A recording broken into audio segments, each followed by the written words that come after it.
Bien, pues buenos días, mis hermanos, mis hermanas, a quienes nos están viendo por internet, también les mandamos un saludo.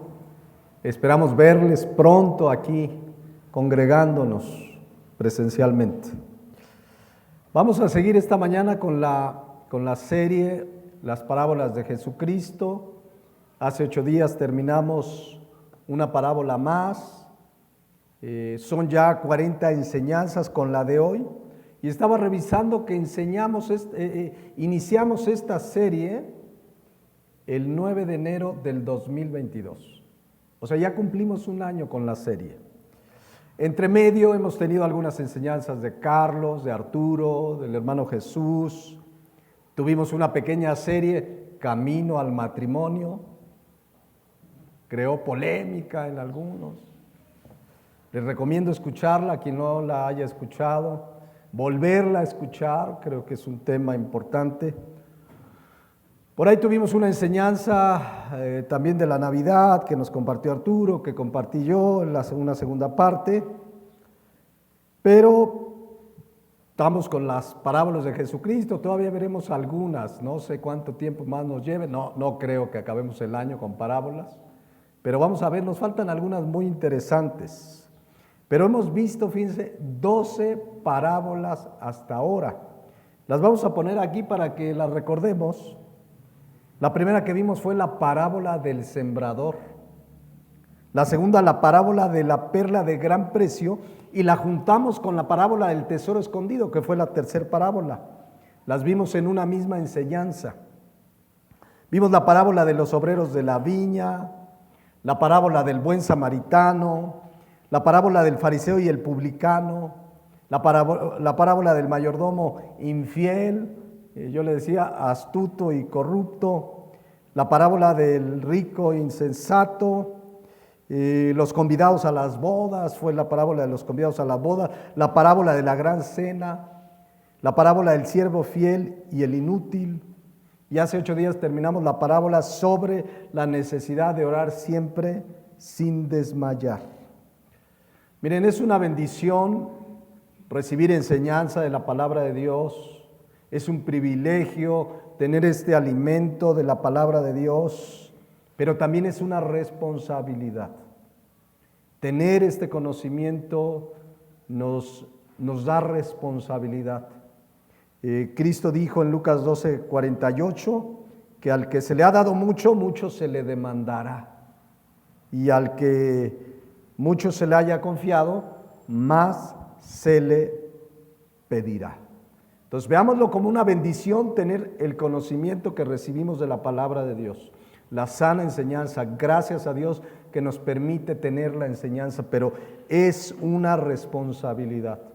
Porque ahora como cristianos tenemos una bendición que nadie más tiene, que es comprender las verdades espirituales de la palabra de Dios. Lo estamos viendo los martes. La sabiduría divina está al alcance del nacido de nuevo, del cristiano de veras. Sin Cristo, lo vamos a ver allí en la carta de Corintios, pues que el hombre natural no percibe las cosas que son del Espíritu de Dios, porque se disciernen espiritualmente y para ellos son locura, no las puede entender, pero nosotros las podemos entender. Ahora podemos comprender las verdaderas riquezas espirituales, aquellas que no son corrompibles, que no se manchan, que no se acaban. Leíamos hace 8 días, o más bien el martes en el estudio, Efesios 3, 18 y 19, que dice de lo que podemos ser ahora, porque Pablo oraba que seamos plenamente capaces, ahora lo podemos en Cristo, de comprender con todos los santos cuál sea la anchura, la longitud, la profundidad y la altura, y de conocer el amor de Cristo que excede a todo conocimiento, para que seáis llenos de toda la plenitud de Dios. La versión Dios habla hoy dice, y que así puedan comprender con todo el pueblo santo cuán ancho, cuán largo, alto y profundo es el amor de Cristo. Aquí lo hace en medidas terrenales, no quiere decir que tenga una medida, pero ahora podemos comprender el amor de Cristo expresado en su palabra y dice, pido pues que conozcan ese amor que es mucho más grande que todo cuanto podemos conocer para que lleguen a colmarse de la plenitud total de Dios. Entonces demos gracias a Dios que podemos comprender estas verdades espirituales. Tenemos al Espíritu Santo que dice 1 Juan que Él es el que nos enseña todas las cosas. Es nuestro maestro en realidad. Uno como pastor estudia, ora, comparte, pero es el Espíritu Santo el que nos ayuda a entender las verdades de la palabra de Dios. Y bueno, pues hoy vamos a continuar. Ya vieron el título de esta parábola, el trigo y la cizaña. Una parábola como muchas, a veces muy mal interpretada, pero una parábola creo que muy a tono con los últimos tiempos que vivimos, porque el tiempo de la siega se acerca. Hay señales, lo que está sucediendo en el mundo, no solo las guerras, no solo las enfermedades, pandemias, hambre en todo el mundo, no, hay señales que se están cumpliendo cabalmente. Vamos a darle lectura, vamos a empezar hoy con una introducción. ¿Quién es el trigo? ¿Quién es la cizaña? ¿Habrá en esta iglesia trigo? ¿Habrá cizaña? ¿Dónde está la cizaña? Vamos a leerlo, la parábola, hoy vamos a tratar de entrar a la introducción y a la parábola en sí. Y luego veremos qué significa todo esto. Dice la parábola, Mateo 13:24. Le refirió otra parábola, diciendo, el reino de los cielos es semejante a un hombre que sembró buena semilla en su campo. Pero mientras dormían los hombres, vino su enemigo y sembró cizaña entre el trigo y se fue. Y cuando salió la hierba y dio fruto, entonces apareció también la cizaña. Vinieron entonces los siervos del padre de familia y le dijeron, Señor, ¿no sembraste buena semilla en tu campo? ¿De dónde pues tienes cizaña? Él le dijo, un enemigo ha hecho esto.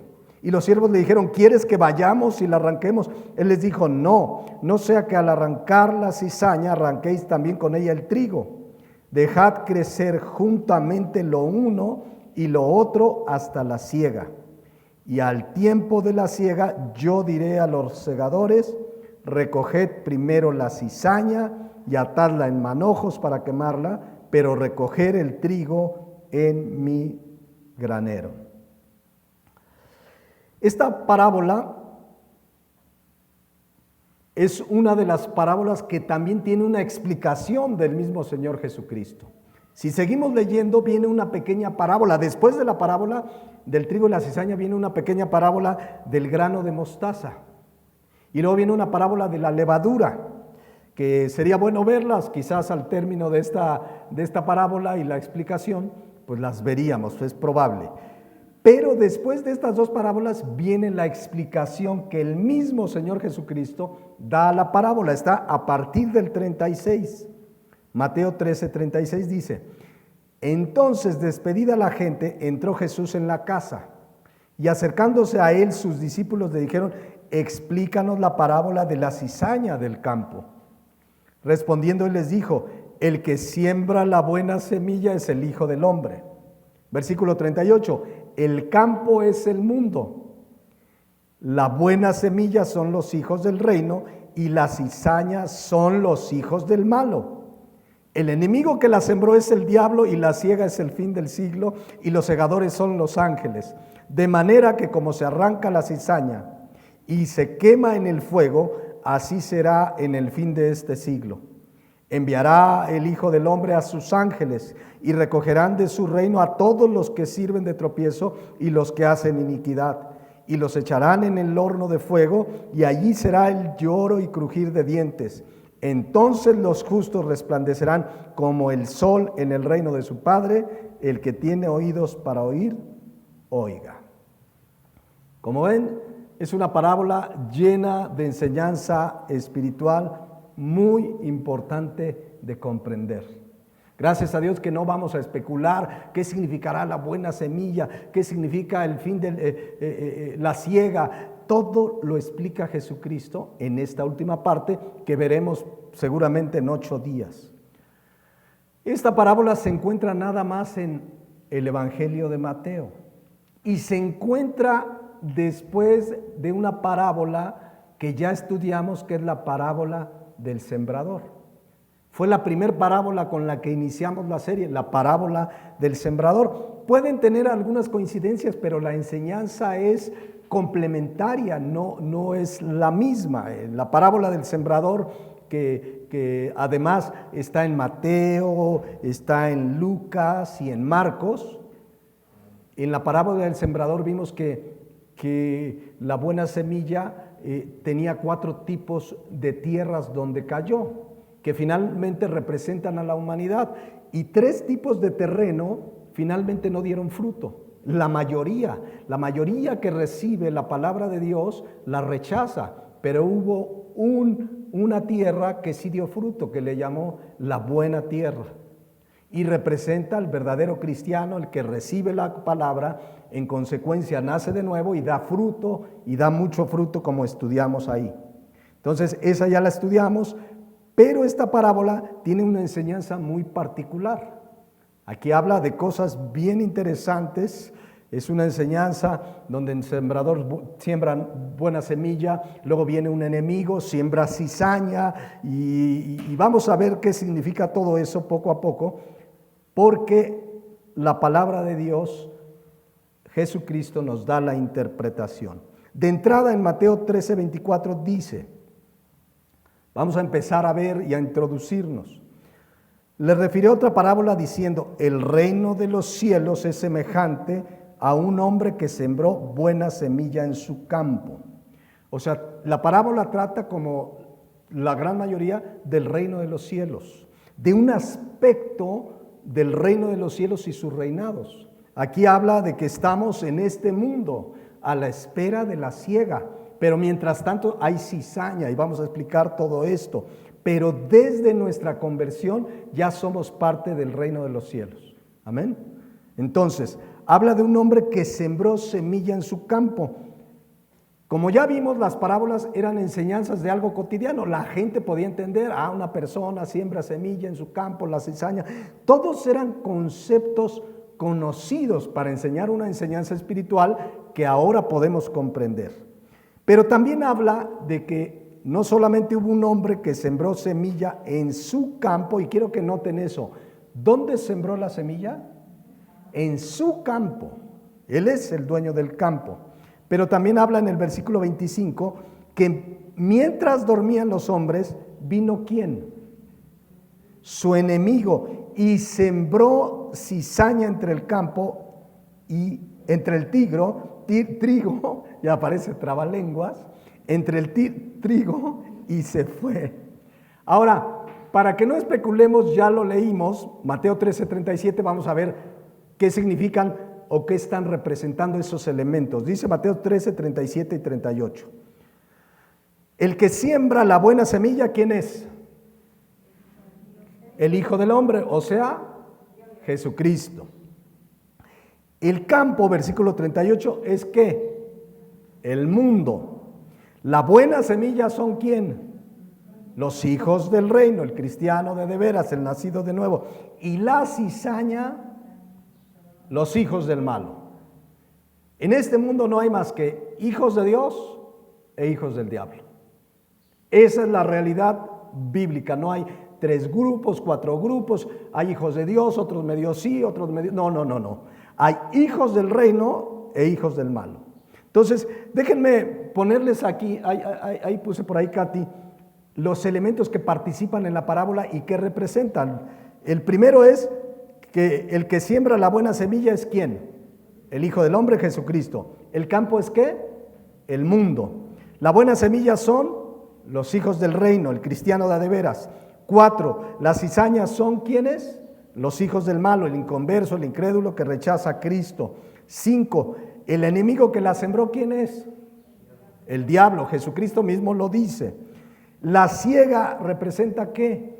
el fin de este siglo, el fin del mundo, cuando venga Cristo a establecer su reino y haga juicio a todas las naciones. Y los segadores, ¿quiénes son? Ángeles de Dios. Los tengamos presente al estar hoy viendo esa parábola que va representando y que el Espíritu Santo nos vaya dando idea de qué es la enseñanza que quiso dejar Jesucristo. Entonces ahí tengámoslo presente. Entonces regresamos al principio, dice Mateo 13:24. Le refirió otra parábola diciendo: el reino de los cielos es semejante, ya explicamos eso, o sea, no es exactamente igual, pero es un ejemplo cotidiano para que nuestra mente humana, ahora con el Espíritu Santo, empiece a entender cómo opera el reino de los cielos en este aspecto que nos va a hablar la parábola. Entonces, ya vimos que no es la primera vez que se habla de semilla, el sembrador, cosecha, ya vimos la parábola anterior, la del sembrador, pero aquí dice pues que sembró buena semilla. ¿En dónde? En su campo. ¿Qué representa el campo? El mundo. Y aquí dice que sembró buena semilla en su campo. Todo le pertenece a Dios. Él es el creador, Él es el dueño de todo cuanto existe. Él creó al ser humano, Él creó los cielos y la tierra. El mundo le pertenece. Dice el Salmo 24:1, de Jehová es la tierra y su plenitud, el mundo y los que en él habitan. Entonces, que no nos quede duda que Dios es el creador de todo, a Él le pertenece su creación. Que al ser humano le dio esa libertad, puede decidir si le acepta o lo rechaza, pero Él es el creador. Y dice que sembró buena semilla en su campo, es decir, en el mundo, que representa al cristiano. La buena semilla aquí representa aquella semilla que cayó en buena tierra de la otra parábola, aquella que da fruto. ¿Se acuerdan que lo vimos al 30, al 60 y al 100 por uno? Que finalmente vimos que el verdadero cristiano da fruto sí o sí, y mucho fruto, algunos mucho más, algunos más, pero dan fruto. Ahora dice ahí que se sembró cizaña. Miren, yo estaba leyendo que en aquellos tiempos, como ahora, normalmente preparaban el campo, lo limpiaban, pues el dueño de esa hacienda, de esas tierras, quería tener buenos frutos. Y este no fue la excepción, sembró buena semilla, buena semilla. Entonces, pero aún así existe el riesgo de que salga mala hierba. Y aunque cuides, de repente por ahí sale mala hierba. No sé si quienes siembran se han dado cuenta de eso. O sea, tú siembras, cuidaste, de repente ya salió ahí una hierba que no es buena para lo que sembraste y para el fruto que va a dar. Actualmente, pues nuestros agricultores usan plaguicidas, algunos muy malos, que finalmente repercuten en el fruto, insecticidas, etcétera, etcétera.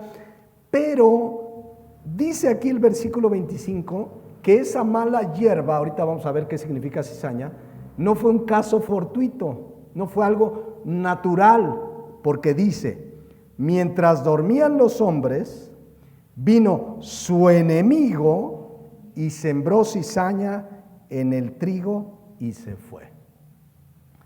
Miren, una de las cosas que hemos estudiado es que no hay que tratar de espiritualizar todo lo que dice la parábola. ¿Por qué lo digo? Porque aquí dice mientras dormían los hombres. Y mucha gente dice, ahí está, la culpa fue de esos hombres que se durmieron. Pero si ustedes, y lo vamos a ver en la explicación en 8 días, Jesucristo no hace alguna referencia para señalar que fue algo malo que hicieron esos hombres trabajadores del campo al dormirse. Seguramente estaban o durmiendo una siesta intermedia. Recuerden que las jornadas eran muy largas y solían dormir una siesta intermedia, o terminar hacia las 6 de la tarde y las jornadas eran largas e irse a dormir. O sea, el dormir aquí es un acto natural. Estaban dormidos como tenían que dormir, sea por descanso, sea porque era la noche, pero mientras dormían vino su enemigo y sembró entre el trigo la cizaña. Entonces, les digo esto porque si hay quienes dicen, no, mira, qué irresponsables se durmieron y por eso el enemigo, no, la parábola ni siquiera habla que eso haya sido un problema, que se hayan dormido. Entonces, no es relevante en la parábola que estos hombres dormían, simplemente estaban en su descanso, o sea porque era la siesta de media jornada o ya la noche que se fueron a dormir. Entonces no fue ni negligencia de estos hombres, nada. En ningún momento vemos que Jesucristo haga referencia al hecho que dormían. Entonces no hay que tratar de decir, no, es que por algo dice que durmió. No, está dando un relato de algo común que sucedía y el que oía esto entendía, pues sí, estaban tomando su siesta, sea a media jornada o ya en la noche. Pero vean que dice que mientras dormían los hombres, vino ¿quién? Su enemigo. No dice un enemigo, hay que su enemigo. En el caso de la parábola, este hombre tenía un enemigo que sembró ¿qué? Cizaña entre el trigo. O sea que lo que vemos aquí, una acción de maldad, premeditada, para dañar, para afectar. No fue la cizaña fortuita que suele salir, la mala hierba, que aunque cuides tu campo, por ahí te sale una. No, acá fue una acción premeditada de querer dañar la siembra, el fruto, al Señor de la tierra, a sus trabajadores y a muchos más, porque no era algo menor. Quienes dependían de una siembra eran muchos. No solo el hacendado, sus trabajadores, seguramente a donde destinaban el producto de ese fruto. O sea, quiero que vean que está claramente diciendo que fue una acción deliberada. Fue una acción totalmente planeada, no fue fortuita, era una acción grave. Sembró cizaña para afectar al hombre dueño de la hacienda, a sus trabajadores, a sus familias. Era algo grave. Ahora, en términos espirituales, ¿a quién representa ese enemigo?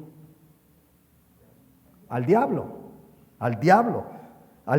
que dice la palabra de Dios en Juan 10:10 que el ladrón vino para hurtar, matar y destruir. Satanás es el enemigo por excelencia ¿de quién? De Dios, de Jesucristo. Y en consecuencia, ¿de quién? De nosotros que somos hijos de Dios. Y Él hará todo lo necesario para dañar, para que no des fruto, para afectar tu vida. Va a hacer lo que esté en su mano y se le permita para dañarnos. Ahora, entre paréntesis, ante esta verdad de que el enemigo viene a matar, robar y destruir, que quiere dañar al cristiano, a su fruto, al pueblo de Dios, ¿debemos vivir con miedo? Temeroso, ay, el diablo, y es que ahora sí, ¿qué vamos a hacer con el diablo? ¿O será que no le demos importancia? No pasa nada, no hay que hacer nada, Cristo es la victoria y no hacer nada. ¿Qué debemos hacer? Ni la una ni la otra. La palabra de Dios dice que sí debemos hacer. 1 Pedro 5:8. Ser sobrios y velar. Habla de una vida de oración en la palabra, tomar con seriedad lo que dice la palabra. ¿Por qué dice? Porque nuestro adversario, el diablo, nuestro enemigo, el diablo, anda como león rugiente. Como león rugiente, anda alrededor buscando ¿qué? A quién devorar, a quién dañar. ¿Y qué nos pide? Vean la Nueva Traducción Viviente, estar alertas. Cuídense de su gran enemigo, el diablo, porque anda al acecho como un león rugiente buscando a quien devorar. Entonces, esto nos llama a vivir una vida de oración, en alerta, en la palabra, no ignorar sus maquinaciones. Vean lo que dice 2 Corintios 2:11. No debemos ignorar sus maquinaciones, pero con la clara confianza con la clara convicción de que, como dijo el apóstol Juan, inspirado por el Espíritu Santo, en 1 Juan 4:4, mayor es el que está en nosotros que el que está en el mundo. Entonces, no se trata de vivir con miedo de Satanás, no se trata de ignorarlo, se trata de vivir una vida en Dios, confiando en Dios, siendo sobrios, velando, no ignorando sus maquinaciones, pero sabiendo que en Cristo somos más que vencedores. Amén. Entonces, porque es otro tema que lo hemos estudiado, hay corrientes cristianas que para todo es el diablo. Se fue la luz en la casa, el diablo seguro fundió los fusibles, el enemigo me está atacando. Llegué tarde a la iglesia porque me desperté tarde y me desvelé anoche. No, es que el diablo me impidió llegar puntual. Y así, o sea, hay gente que pató el diablo y hasta lo insultan y lo atan y lo desatan y lo amarran y se les vuelve a desamarrar y una serie de barbaridades que no tienen fundamento bíblico. Entonces, en fin, ese es otro tema. Regresamos a la parábola, pues. Mientras dormían los hombres, vino su enemigo y sembró cizaña entre el trigo y se fue. ¿Qué sembró? Cizaña. La palabra cizaña es la única vez que aparece en toda la Biblia en esta parábola. Cizanión. Sin embargo, hierba mala y otros sinónimos sí suelen aparecer a lo largo de la Biblia. Pero cizanión significa hierba mala o grano falso. Hierba mala, o sea, les digo, no era anormal, fuera de lo común que naciera hierba mala en un cultivo bueno. Quizás porque inclusive a lo mejor por ahí voló alguna semilla de una hierba mala y cayó en un cultivo bueno, etcétera, etcétera. Pero en este caso no fue algo fortuito, fue el enemigo que fue y sembró hierba mala para dañar. De hecho, leyendo datos históricos de la época y de todo este entorno histórico, se sabe que los romanos, los abogados deben saber esto, que muchas de nuestras leyes de muchos países tienen gran parte de su fundamento en las leyes ¿qué? Romanas. Y los romanos tenían una ley contra este tipo de casos, de sabotaje, donde quizás alguien por envidia, por maldad, por coraje, por lo que sea, a lo mejor un trabajador despedido y en su enojo iba y sembraba y a ver cómo le afectó al dueño, etcétera, etcétera, pero había una ley que aún podía llegar, fíjense la ley, a tal grado la consecuencia de la pena de muerte, según lo grave del sabotaje. Y por lo que se ve aquí, ahorita lo vamos a ver, fue algo gravísimo, dice aquí.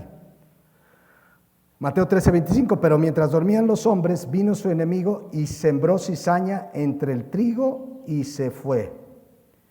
¿Qué pasó a continuación? Porque no es que sembró la cizaña y ya luego creció. De hecho, el siguiente versículo nos lo explica.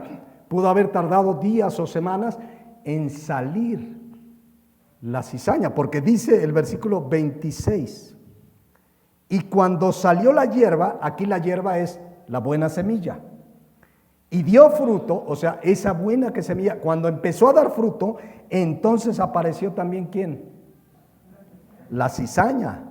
O sea, no fue algo inmediato, seguramente al otro día se levantaron los trabajadores, todo el cultivo se ve bien, no pasa nada, pasaron los días, hasta que comenzó la hierba, la buena semilla, a dar fruto, apareció la cizaña. Hasta ese momento pudieron darse cuenta. Pero además dice que, ¿dónde fue sembrada la cizaña? Entre el trigo. Y ya veremos en 8 días la enseñanza espiritual, pero así como hay trigo, entre el trigo hay ¿qué? Cizaña. Y sucede en el mundo, porque el campo es el mundo, pero sucede en una iglesia local. En una iglesia local también hay trigo, ¿y qué hay más?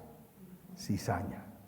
Siempre habrá cristianos e incrédulos conviviendo. Pero ya veremos más de toda la interpretación. Pero dice a continuación, vean el versículo 27, que es bien interesante. Dice aquí: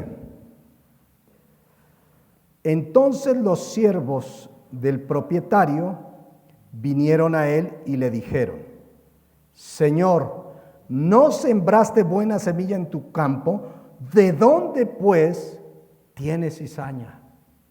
O sea, llegaron sorprendidos de lo que vieron. Les digo, había casos fortuitos de que a lo mejor por ahí salía un poquito de hierba mala por acá y lo resolvían los trabajadores. No tenían que ir con el Señor a decirle: ay, quité 10 hierbas malas. Pero acá fue algo masivo, algo grave. Y entonces dijeron: Señor, ¿qué está pasando? ¿Acaso sembraste buena semilla? Y aparte, cizaña, ¿de dónde salió la cizaña?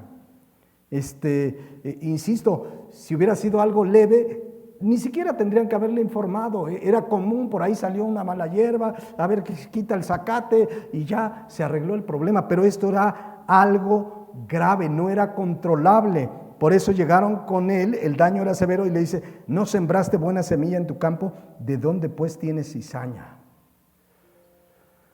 Entonces viene una respuesta de la que podemos aprender varias cosas, y aquí me voy a detener un poquito. Dice: él les dijo: un enemigo ha hecho esto. Y los siervos le dijeron: ¿quieres pues que vayamos y la arranquemos? Fíjense, quiero que vean algo interesante aquí, que podemos aprender paralelamente a la enseñanza principal de la parábola. Si ponemos los dos versículos juntos, por favor, Katy. Le acaban de dar una mala noticia, muy grave noticia al dueño de este campo. Hay cizaña, hay algo masivo. La cosecha se podía echar a perder, ¿no? Pero, ¿cuál es la respuesta de este hombre? Él les dijo: ¿y ahora qué hacemos? Es una tragedia, llamen a las autoridades. No es posible, es la ruina, se acabó todo, ya se pudrió todo. ¿Esa fue la respuesta? Quiero que vean que le están dando una grave noticia, no le están diciendo: ahí salió una hierbita. O sea, imaginemos que esa es una respuesta muy común de la gente que vive sin confianza en Dios. Y a veces de cristianos que no estamos confiando plenamente en Dios. Vienen y te dan una mala noticia. ¿Y qué hacemos? ¿Y ahora qué? ¿Y ahora el otro? O sea, aquí la respuesta en el griego se aprecia muy bien, es muy tranquila. Con toda tranquilidad dijo: un enemigo ha hecho esto. No hizo aspaviento, no se ve un enojo, Él sabe qué está pasando. Hay una respuesta serena y de total control de la situación. ¿A quién representa este sembrador? El que sembró. A Jesucristo, que es Dios. Lo cual, mis hermanos, nos debe recordar que ante cualquier circunstancia, Dios está al control. Amén. Honestamente meditemos. ¿Cómo reaccionamos ante una noticia adversa? Sales al estacionamiento, no a ¿verdad? Pero y ya no está el carro. Bueno, hay gente que no encuentra el celular y hasta le duele el corazón. O te dan una mala noticia, un diagnóstico de salud adverso, o perdiste un asunto legal que esperabas ganar, o te llaman de recursos humanos de tu empresa y te dicen: hasta aquí llegó tu trabajo, toma tu cheque y adiós, o cualquier mala noticia. ¿Cómo reaccionamos? Meditemos, ¿qué es lo primero que hacemos? No es posible, qué tragedia. ¿Qué hacemos ante situaciones adversas, aflicciones que vamos a pasar? ¿Cómo reaccionamos? Algunos hasta se enojan con Dios. ¿Por qué, Dios, si voy a la iglesia? ¿Por qué me pasó esto? ¿Por qué me dieron esta noticia? ¿Por qué perdí el trabajo? Señor, ¿por qué la inflación del país? ¿Por qué la ruina? Etcétera, etcétera. Como hijos de Dios, debemos entender, comprender, confiar en la verdad absoluta de que Dios está al control de todo. No hay nada, absolutamente nada, fuera del control de Dios. Hay gente que le dice, Señor, ¿qué no sabes lo que estoy pasando? ¿Qué le va a decir el Señor? Ay, no sabía, cuéntame. Cuéntame porque... No. Miren lo que dice este salmo, que por cierto el primer canto con el que iniciamos hoy el servicio, mencionó algo de esto. Dice, Salmo 103, 19. Jehová estableció en los cielos su trono y su reino, ¿qué dice ahí? Domina sobre todo. Vean la Nueva Traducción Viviente, que fue parte de lo que cantaron en el primer canto de hoy. El Señor ha hecho de los cielos su trono. Desde allí, ¿qué dice? ¿Qué dice? Gobierna todo. Imaginen la escena, Él es el Todopoderoso, Él desde su trono gobierna todo. Todo está bajo su gobierno. No sucede nada sin que Él lo permita. Incluso el enemigo no te puede tocar si Él no lo permite. Hemos estudiado la vida de Job, por qué fue tocado Job en su salud, en sus negocios, con sus hijos que murieron, etcétera, etcétera, porque Dios lo permitió. Dios está al control, mis hermanos. Confiemos en nuestra vida. Si vienen las preocupaciones, si vienen las circunstancias, vengamos a Dios. Y recordemos, Él está al control, desde ahí gobierna todo. No hay nada que lleguemos, Señor, ¿qué no sabes lo que está pasando en Ucrania? No, ¿qué está pasando? Cuéntenme. ¿Qué no sabes lo que está pasando? La inflación en México, la inflación más grave en los últimos 30 años. ¿Ustedes creen que no lo sabe? Que el Señor dice, ¿y ahora qué? ¿Cómo le hacemos? Dios todo lo sabe. A grado tal sabe todo que Cristo dijo en Lucas 1:27 que aún los cabellos de nuestra cabeza están contados. ¿Alguno de ustedes aquí me puede decir cuántos cabellos tiene? El que me diga cuántos cabellos tengo, le doy mi Biblia. ¿No? Algunos podrá ser más fácil que contar que otros, ¿no? Pero Él sabe, esta expresión habla de que Él está al control de todo. O sea, si tiene contados tus cabellos, ¿qué no sabe de ti, de mí, de cada circunstancia? Por eso hasta les dice, no teman pues, más valen vosotros que muchos pajarillos. Es más, Job 12:10 dice, en su mano está el alma de todo viviente y el hálito de todo el género humano. O como pusimos ahí en la Nueva Traducción Viviente, lo siguiente: ya que la vida de todo ser viviente está en sus manos, así como el aliento de todo ser humano. ¿Ya vieron? Ya que la vida de todo ser viviente está en sus manos. Tu vida, mi vida, pero además dice de todo ser viviente. Incrédulo, no incrédulo, nuestra vida está en manos de Dios. El día que vamos a morir, Él ya lo estableció. Entonces, no va a cambiar. Él ya nuestra vida está en su control. Eso nos debe dar la confianza de que Él está al control. Él está en su trono y gobierna todo. ¿A quién temerle entonces? A veces nos falta la confianza en Dios, pero vengamos, Señor, a ver, recordemos esta verdad. Señor, tú estás en tu trono y desde ahí estás reinando sobre todo. Y esto que está pasando tiene un propósito para bien y yo confío en ti. Nos tocará orar, hacer su voluntad, obedecer su palabra, etcétera, etcétera, etcétera.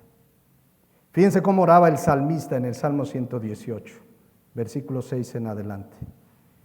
Jehová está conmigo, no temeré lo que me pueda hacer el hombre. Jehová está conmigo entre los que me ayudan. Por tanto, yo veré mi deseo entre los que me aborrecen. Y escuchen a continuación, mejor es confiar en Jehová que confiar en el hombre. Y vean el 9, mejor confiar en Jehová que confiar en ¿quién? En príncipes. ¿En quién está nuestra confianza? Ay, si me va mal, ya tengo a fulanito que me va a ayudar. Ay, si me va mal, seguramente el gobierno, seguramente el presidente, el gobernador, mi pariente que es político. Mejor es confiar en Jehová que confiar en príncipes.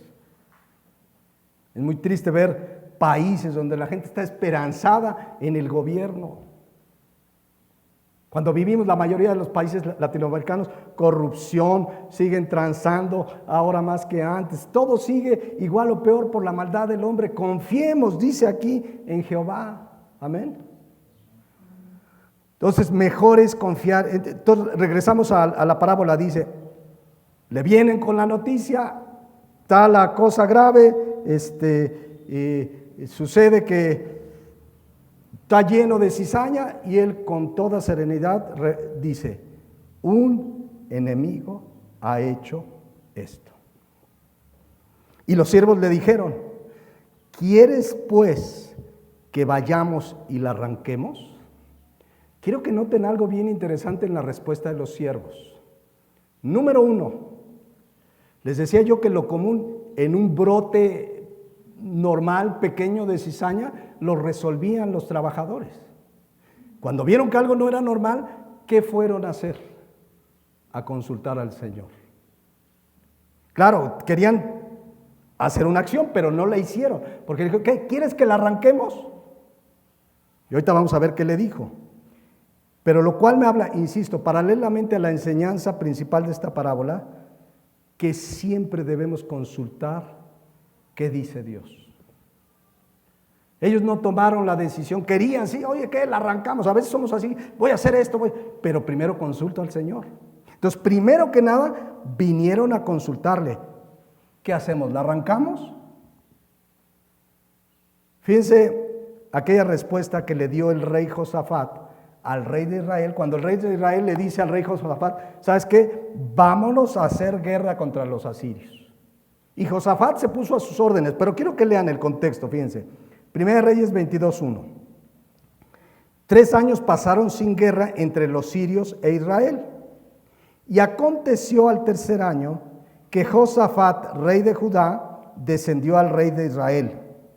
Y el rey de Israel dijo a sus siervos, ¿no sabéis que Ramot de Galaad es nuestra y nosotros no hemos hecho nada para tomarla de la mano del rey de Siria? Y dijo a Josafat, ¿quieres venir conmigo a pelear contra Ramot de Galaad? Y Josafat respondió al rey de Israel, yo soy como tú y mi pueblo como tu pueblo y mis caballos como tus caballos. O sea, me pongo a tus órdenes, rey. Pero fíjense lo que le dice a continuación. Dijo luego Josafat al rey de Israel, yo te ruego que consultes hoy la palabra de Jehová. Esa es la instrucción más clara que debemos seguir ante cualquier circunstancia. Antes de cualquier cosa, ¿qué debemos hacer? Consultar la palabra de Jehová. Señor, ¿es lo que tú quieres? ¿Esto que voy a hacer es lo correcto? ¿Esto que voy a hacer es tu voluntad? Pero de verdad, mis hermanos, miren diferentes versiones de ese versículo 5. La versión de Dios habla hoy dice, pero antes consulta la voluntad del Señor. La traducción lenguaje actual, pero antes de ir a luchar, averigua si Dios está de acuerdo. La nueva traducción viviente, entonces agregó, pero primero averigüemos qué dice el Señor. Y muchas veces por no hacer esto, mis hermanos, vivimos las consecuencias. Siempre vengamos a consultar qué es lo que Dios quiere. Señor, ante esta adversidad que hago, ante esta circunstancia, Señor, ¿es correcto esto que voy a hacer? ¿Es tu voluntad que haga esto? El cristiano de verdad debe consultar al Señor, pero no es algo que debemos saber, es algo que debemos hacer siempre. Él quiere que vengamos a Él a pedir su consejo porque Él sabe qué es lo mejor. Y venimos a pedirle consejo a Dios, instrucción a Dios en oración, en la palabra. Hemos estudiado en otras de las parábolas pedir consejo, puedes pedirle consejo al pastor, a un hermano, a una hermana madura en Cristo, buscar qué dice el Señor. No actuemos sin consultar a Dios. Y yo estoy seguro que algunos de nosotros ya estamos pensando, tengo este caso donde no consulté a Dios y me pasó esto. Tengo este otro caso y bueno, seguramente hasta estamos viviendo consecuencias de decisiones que tomamos sin consultar a Dios. Entonces, meditemos, mis hermanos. Claro está su gracia, le pedimos perdón, Señor, perdóname, tomé esta decisión, tomé esta otra, te tomas de su gracia, Él te perdona, pero muchas veces las consecuencias quedan y a veces por toda la vida. Dios perdonó a David de su adulterio y del asesinato intelectual que él cometió. Lo perdonó y dijo que era conforme a su corazón. Pero David vivió las consecuencias toda su vida, hasta en el lecho de su muerte. Las consecuencias terrenales. Y fue un hombre, un siervo de Dios. Entonces regresamos al 28. Dice, entonces le dijo, un enemigo ha hecho esto. Y los siervos le dijeron, ¿qué quieres pues? Que vayamos y la arranquemos. Y miren la respuesta del Señor. Él les dijo, no sea que al arrancar la cizaña, arranques también ¿qué? El trigo. Miren, vamos a concluir hoy por aquí. Ya veremos más ampliamente esto, pero miren, déjenme explicarles, hay dos explicaciones en términos de agricultura de por qué no arrancar la cizaña en ese momento que estaba saliendo y que estaba ahí con el trigo. Una es, y seguramente es la que más comúnmente hemos escuchado, que dicen, quienes conocen de agricultura, hacen las aplicaciones y luego la aplicación de la verdad bíblica, de que el trigo y la cizaña se parecen. No sé si han oído esa explicación. Es que el trigo y la cizaña se parecen, entonces se podía confundir, si arrancaban la cizaña, pues ahí se iban a llevar entre medio el trigo. Y eso es una explicación que incluso yo en algún tiempo me parecía correcta. Pero meditemos en lo siguiente. Si el trigo representa ¿a quién? Al verdadero cristiano, vean Mateo 13:38, la buena semilla son los hijos del reino. ¿Y las cizañas son qué? Los hijos del mal. A la luz de la palabra de Dios, ¿se parecen los hijos del reino y los hijos del malo? A la luz de la palabra de Dios, ¿se parece un nacido de nuevo, nueva criatura que da fruto, que el Señor le dio una nueva vida? ¿Se parecerá a alguien que está en tinieblas? Entonces, creo que no debemos interpretar que no se arrancó el trigo y la cizaña porque se parezcan. Porque el cristiano es luz. ¿Y el resto de la gente qué es? Tinieblas. De hecho dice la Biblia, ¿qué comunión la luz con las tinieblas?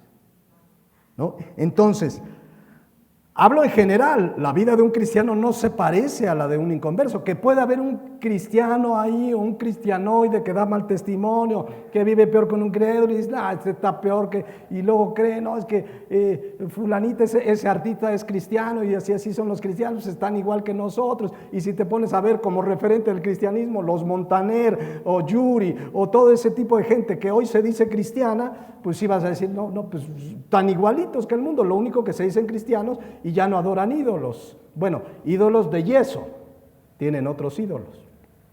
Entonces, de acuerdo a esto, creo que la mejor interpretación es la siguiente. Dicen otros que conocen también de agricultura que la cizaña se enredaba fuertemente sobre el trigo. Y el riesgo de arrancar la cizaña, ahí era cuando se podía llevar el trigo. Entonces ya veremos más en 8 días, pues, pero creo que esta es la mejor respuesta porque como era una especie de enredadera, han visto ese tipo de plagas que se enredan a la planta y es difícil quitarla. Y de verdad, si la quieres quitar, en una de esas te llevas a la planta buena, en este caso al trigo que estaba dando fruto. Por eso viene una sabia respuesta del Señor. Mateo 13:29. Él les dijo, no la arranquen, no sea que al arrancar la cizaña arranques también con ella el trigo. Dejen crecer juntamente lo uno y lo otro hasta la siega. Y al tiempo de la siega yo diré a los segadores, recoged primero la cizaña y atadla en manojos para quemarla, pero recoged el trigo en mi granero. ¿Qué significa todo esto? Ahora sí lo vemos en 8 días. Pero hay mucho más que aprender. Ya continuaremos, pero por hoy reflexionemos en lo que hemos visto hoy. Si quieren ir cerrando sus ojos y vamos meditando en lo que vimos, yo creo que hay cosas interesantes, muy importantes que vimos. Una de ellas es que siempre va a haber trigo y cizaña en el mundo. Y por lo tanto en la iglesia, porque esa cizaña fue sembrada entre el trigo. Así es que no nos sorprenda que hay trigo y cizaña mezclados. Otra de las cosas que aprendimos paralelamente en esta parábola es la reacción del Señor ante la mala noticia de que su campo estaba lleno de hierba mala, de cizaña. Ante una mala noticia, el Señor respondió totalmente al control. Él sabía que su enemigo lo había hecho, lo cual debe recordarnos que Dios está siempre al control. No hay nada que a Dios le tome por sorpresa. Quizás estás pasando una circunstancia, Dios la sabe. Una adversidad, Dios la sabe, Dios la conoce. Descansemos en Él. Él está en su trono, dice la palabra de Dios, y desde ahí gobierna todo. Vivamos con esa confianza, no vivamos con temor de Satanás, no vivamos con temor del enemigo. Hay que ser sobrios, hay que velar, hay que orar y no ignorar sus maquinaciones, pero sepamos que mayor es el que está en nosotros que el que está en el mundo. Así es que con estas verdades les invito a que se pongan de pie y oremos a Dios. Padre Celestial, gracias por tu palabra. Estamos viendo en esta introducción de la parábola del trigo y la cizaña verdades importantes que debemos tener presentes. Una de ellas es que debemos siempre buscar tu consejo, consultarte a ti como lo hicieron estos hombres ante la circunstancia donde vinieron con el Señor para saber qué debían hacer. Y así como tus hijos sabemos que debemos venir y consultar tu instrucción, tu dirección, Padre. Gracias, Señor, porque en tu misericordia, en tu amor, nos has dejado esta palabra para enderezar aquello que por falta de confianza hemos equivocado, decisiones, preocupaciones, pero hoy recordamos que tú estás al control. Y si en esta mañana tú tienes una adversidad, una dificultad, una enfermedad, algo que ya se salió de tu control, recuerda que Dios está al control. A Él no lo toma por sorpresa nada. Él está en su trono y desde allí lo gobierna todo. La vida de todo ser humano está en sus manos. Tu vida y mi vida como sus hijos y la vida del resto de la humanidad. Ese es el Dios al que servimos. Ese es el Señor al que adoramos. Es el Rey de Reyes, el Señor de Señores, el Creador y el Dador de la vida, y a Él servimos, el que nos prometió vida eterna, gracias a la obra de Jesucristo. Así es que, mis hermanos, si Jehová está con nosotros, ¿de quién temeremos? No temamos lo que nos pueda hacer el hombre. Confiemos, porque mejor es confiar en Jehová que en el hombre. Mejor es confiar en Jehová que en cualquier gobernante. Gracias te damos, Padre Celestial, por tu palabra que nos establece, que nos afirma y que nos ayuda a caminar en este mundo que está lleno de cizaña, que está, dice tu palabra, el mundo entero bajo el maligno, pero nosotros no pertenecemos a este mundo.